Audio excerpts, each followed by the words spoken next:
जालियांवाला बाग में वसंत पार्ट 6। और ये लिखा गया है सुभद्रा कुमारी चौहान के द्वारा। तो ये याद रखिएगा, एग्जाम के लिए इंपॉर्टेंट है कि जालियांवाला बाग में वसंत किसके द्वारा लिखा गया है। तो सुभद्रा कुमारी चौहान जी के द्वारा लिखा गया है। आइए पहले इनका परिचय पढ़ लेते हैं। सुभद्रा कुमारी चौहान का जन्म 16 अगस्त 1904 को निहालपुर इलाहाबाद उत्तर प्रदेश में हुआ। उनकी प्रारंभिक शिक्षा Crosthwaite girls school Allahabad में हुई। इसी स्कूल में वे प्रसिद्ध कवयित्री महादेवी वर्मा के साथ थीं। अब देख सकते हैं इनकी जो दोस्त थी महादेवी वर्मा, वो इसी स्कूल से थी। पुनः थियोसोफिकल स्कूल वाराणसी में वर्ग 9 तक की पढ़ाई के बाद शिक्षा अधूरी छोड़कर असहयोग आंदोलन में शरीक हो गईं। छात्र जीवन से ही काव्य रचना में प्रवृत्त रहीं।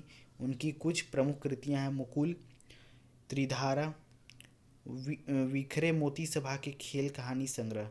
मुकुल पर 1930 में हिंदी साहित्य सम्मेलन का सेक्सरिया पुरस्कार मिला। सुभद्रा कुमारी चौहान हिंदी की छायावादी काव्यधारा के समानांतर स्वतंत्र रूप से काव्य रचना करने वाली राष्ट्रीय भावधारा की प्रमुख और विशिष्ट कवित्री थीं। जालियांवाला बाग में वसंत कविता मुकुल काव्य संग्रह से ली गई राष्ट्रीय भावधारा की कविता है। और ये जो कविता है ये राष्ट्रीय भावधारा को चिन्हित करती है, राष्ट्रीय भावधारा को उद्गित करती है। आइए अब कुछ प्रश्न देख लेते हैं हम लोग। जैसे पहला प्रश्न है, कवित्री ने किस घटना से व्यथित होकर यह कविता लिखी। तो कवित्री ने जो जालियांवाला बाग हत्याकांड हुआ था, जो जनरल डायर के द्वारा करवाया गया था, तो उससे व्यथित होकर सुभद्रा कुमारी चौहान ने यह कविता लिखी है। दूसरा प्रश्न है, आओ प्रिय ऋतुराज किंतु धीरे से आना, क्योंकि यह शोक स्थान है। क्योंकि हम लोग जानते हैं कि जालियांवाला बाग जो हत्याकांड हुआ था उसमें बहुत बच्चे, बुजुर्ग, महिलाएं, बहुत लोगों का डेथ हो गया था, ठीक है ना, क्योंकि जनरल डायर ने उन पे सरेआम गोली चलवा दी थी इसलिए। तो यह एक शोक स्थान है, यहाँ पे बहुत लोग मरे थे, तो इसलिए ये ऋतुराज को बुला तो रही है लेकिन बोल रही है किंतु धीरे से आना। प्रश्न तीसरा कर रहा है कि अध खिली कलियाँ किस में मिल गईं। कटक कुल से मिल गई हैं। चौथा प्रश्न है यहाँ, चौथा प्रश्न क्या बोलता है, चौथा प्रश्न बोलता है यहाँ कोकिला नहीं हैं शोर मचाते। इसमें फिल इन द ब्लैंक्स यहाँ क्या भराएगा, तो यहाँ कोकिला नहीं सुख है शोर मचाते। यहाँ पे सुख जो है वो शोर मचा रहे हैं। यह शोक स्थान यहाँ मत शोर मचाना। और इनकी ये निवेदन कर रही है कि यह शोक स्थान है, यहाँ शोर न मचाया जाए। छठा प्रश्न, यह प्यारा बाग खून से सना पड़ा है, क्योंकि वहाँ बहुत सारे लोगों की मृत्यु हुई थी जिसके कारण बहुत खून बहा था, तो वह खून से सना पड़ा है। प्रश्न सातवां बोल रहा है, कवित्री किसे संबोधित करते हुए कहा है कि वायु चले पर मंद चाल से। वसंत को कहा है कि वायु चले लेकिन मंद चाल से। प्रश्न 8 में है, कवित्री आपसे शहीदों के प्रति किस तरह के भाव दर्शाने की इच्छा व्यक्त करती हैं। तो सुभद्रा कुमारी चौहान का कहना है कि आप जो भी शहीद हुए हैं उनके प्रति श्रद्धा भाव रखिए। तो ऑप्शन ख हो जाएगा श्रद्धा भाव। प्रश्न 9वां है, सूक्ष्म पुष्प कुछ वहाँ गिरा देना तुम जाकर, क्योंकि तड़प तड़प कर वृद्ध मरे हैं। क्योंकि वहाँ पर तड़प तड़प कर क्या मरे हैं, वृद्ध मरे हैं। क्वेश्चन बहुत ज़्यादा टफ नहीं है, क्वेश्चन आसान है। बस आपको एक बार बस कविता एक बार आप पढ़ लिए, एक बार यहाँ रिवीजन कर लिया, आप एग्जाम में जा करके लिख करके ही आइएगा, कुछ प्रश्न वैसा छूटेगा नहीं। अपने प्रिय परिवार देश से छिन्न हुए हैं, छिन्न हुए आप ऑप्शन पढ़ सकते हैं, मिले, भागे, छिन्न। तो यहाँ ऑप्शन क्या है, ग सही होगा, छिन्न हुए हैं। प्रश्न 11 कहता है, सुभद्रा कुमारी चौहान की अधिकतर कविताएं वीर सत्य युक्त है, वीर सत्य युक्त है। प्रश्न 12 में, कविता में अधिकांशतः तत्सम शब्द का प्रयुक्त हुए हैं, तत्सम शब्द अधिकांशतः प्रयुक्त हुए हैं। अब आ जाते हैं कुछ और प्रश्न देख लेते हैं। पहला प्रश्न है, जालियांवाला बाग घटना कब घटित हुई थी। तो ये याद रखिएगा, ये क्वेश्चन पूछ सकता है ऑब्जेक्टिव में कि कब घटना घटी थी। तो ये 13 अप्रैल 1919 को घटना घटी थी। जनरल डायर की हत्या किसने की, तो उधम सिंह ने की थी। जनरल डायर की हत्या किसने की थी, उधम सिंह ने की थी। अब यहाँ पे आपको दिया हुआ है कुछ कविता का कुछ पाठ दिया हुआ है और उसका अर्थ स्पष्ट करना है। जैसे लता संग में पुष्प ना हो अधिक सजीले, हो सुगंध भी मंद, ओस से कुछ गीले गीले, ओस से कुछ गीले, किंतु ना तुम उपहार भाव आकर दर्शाना, स्मृति में पूजा हेतु यहाँ थोड़े बिखराना।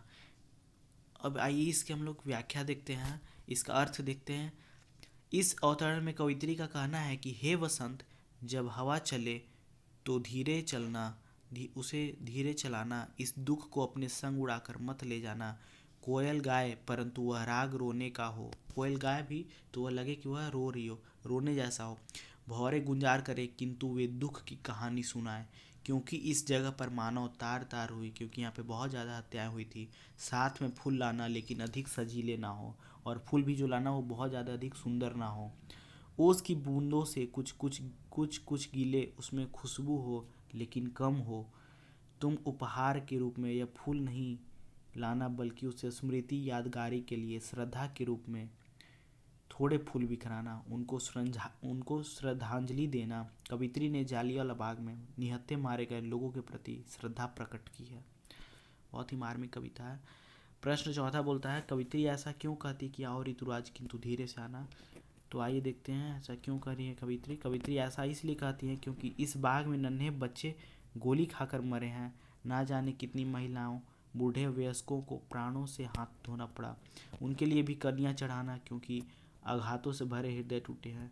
कितने अपने परिवार से, देश से बिछड़ गए, उनके प्रति तुम श्रद्धा से अवनत होना, उन्हें याद करके थोड़ा आंसू बहाना, जिन्होंने तड़प तड़प कर अपनी जान दे दी। वहाँ जाकर उनकी याद में कुछ सूखे फूल गिरा देना।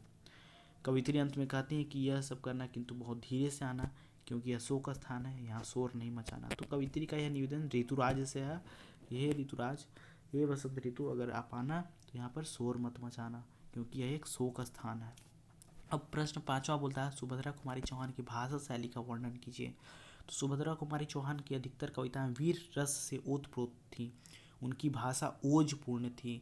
सहज सरल शब्दों में ओजपूर्ण वाणी की अभिव्यक्ति सुभद्रा कुमारी चौहान की अपनी विशेषता है। भारतीय नवजागरण और राष्ट्रीय स्वतंत्रता आंदोलन से संबंध होने के कारण उनकी कविता की केंद्रीय और प्रमुख प्रेरणा अर्थनिष्ठ राष्ट्रीय भावधारा है। पूरी कविता लयात्मक प्रभाव में बंदी है, क्योंकि एक क्रांतिकारी भी थी ना, ये आंदोलन में भी इन्होंने भाग लिया था। इसमें लय लाने के लिए क्रियाओं को आगे भी क्रिया किया गया है। उदाहरण के लिए लाना संग में पुष्प लाना, यहाँ लाना यहाँ पे क्या है, क्रिया है। कविता में अधिकांश तत्सम शब्दों का प्रयोग किया गया। तो ये सब आपको याद रखना है कि तो कविता में तद्भव का यूज ज़्यादा हुआ है, तद्भव यूज वर्ड्स का, या फिर तत्सम का, तो तत्सम का यहाँ ज़्यादा प्रयोग हुआ है। जैसे पुष्प, कोकिला, ऋतुराज, भ्रमर, कष्ट, परिमल, शुष्क आदि। पूरी कविता अभिधात्मक होने से पारदर्शी लगती है। कविता में प्रवाह होते हुए भी अंत में यह प्रवाह शिथिल हो जाता है। यह सब करना किंतु बहुत धीरे से आना, यह शोक स्थान, यहाँ मत शोर मचाना। तो देखिए, हम ये वीडियो से बस आपको इतना फ़ायदा होगा कि आपको ये पता चलेगा कि क्या हमें पढ़ना था, और एग्ज़ाम का टाइम बहुत नज़दीक है। बस आप इसको एक बार देखेंगे तो आप अपने शब्दों में इसको लिख सकते हैं। आपको वहाँ चोरी करने की कोई वैसा ज़रूरी नहीं है। मान लीजिए चोरी नहीं चला और आप कुछ पढ़ के भी ना गए हो तो आप ऐसे फेल हो जाइएगा, क्योंकि इस बार से शायद मैं एग्ज़ाम कुछ टफ ले, तो इसलिए आप ये वीडियो देखिए, और मैं ऐसा और वीडियो डालते रहूँगा, जिससे आपका कॉन्सेप्ट ये क्लियर होगा कि हमें एग्ज़ाम में लिखना है एटलीस्ट क्या है। आपको ये तो पता चलेगा क्या लिखना है, किनके बारे में लिखना है। अगर यही नहीं पता रहेगा तो फिर आप एग्ज़ाम में क्या लिख पाओगे। प्रश्न छठा, व्याख्या कीजिए। अब यहाँ पे कुछ पार्ट दिया हुआ है कविता का, उसका व्याख्या करना है।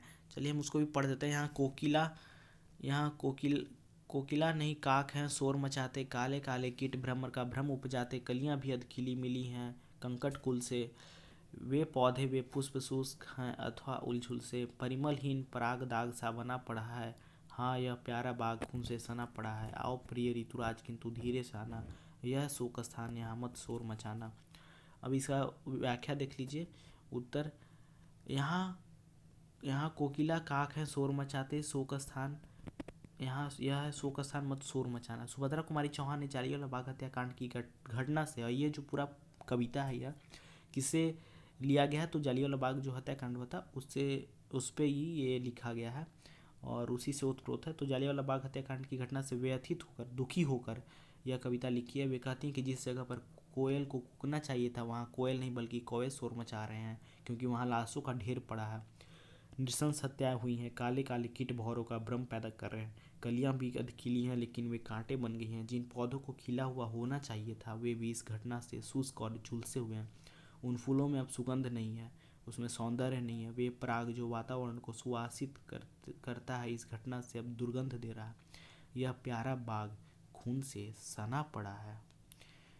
कवित्री ऋतुराज वसंत को संबोधित करते हुए कहते हैं कि आओ प्रिय ऋतुराज किंतु धीरे से आना।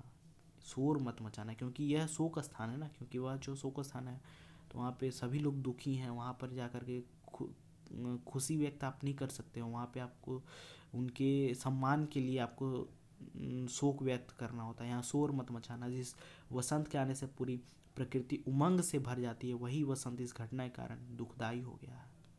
बहुत मार्मिक कविता है। और बस आप, मैं जैसे जैसे बोलते चलता हूँ, आप बस सुनते चलिए, आपको कम से कम 1-2% तो आप गेन करोगे ही करोगे, और उससे आपको पता चला कि एग्ज़ाम में क्या लिखना है। Okay bye guys.